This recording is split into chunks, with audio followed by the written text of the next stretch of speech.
pastor, David Tubbs, gave a marvelous message this past weekend. One of the things he talked about was witnessing for Christ.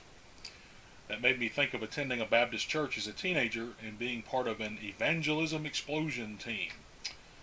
We knocked on doors on Monday nights, generally visiting people who had visited our church recently, and shared the gospel with them. One thing we didn't do was lead with avoidance of hell as the most compelling feature of following Jesus, like a lot of the people who knock on my door now seem to, but I suppose that's another post. My church attendance dropped essentially to zero when I went to college. As I cultivated the skepticism necessary to truly think, I questioned God's existence daily for a couple of years. I never called myself an atheist, but I definitely understood its intellectual attraction. Ultimately, I said, yeah, I'm a Christian, but I'm not going to go around saying so with abandon. Too many people will assume they know things about me that they don't know. He's a Christian, so he hates gay people. He's a Christian, so he thinks the earth is 6,000 years old. He's a Christian, so he thinks all non-Christians are doomed.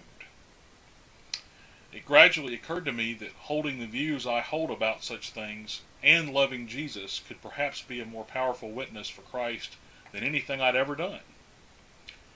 What if I make someone say, hey, I didn't know you could be a Christian and still believe in a universe that's billions of years old, or respect other faiths fully, or approve of other relationships even when they differ from our own. I don't think Jesus is much of a details guy when it comes to how we relate to each other. I can't document that he was spun up at all about gay people, for example. I've never read a story of him taking someone to the mat for doubting the scientific plausibility of Noah's Ark. He does tell his people over and over to serve. And I don't do that enough. Few Christians do. But when we serve, when we help, willingly and humbly, we are being his hands and feet. And that's another thing that my pastor David Tubbs says a lot. When we do without rancor over trivialities, when we do that service without that rancor, we are being his greatest witness.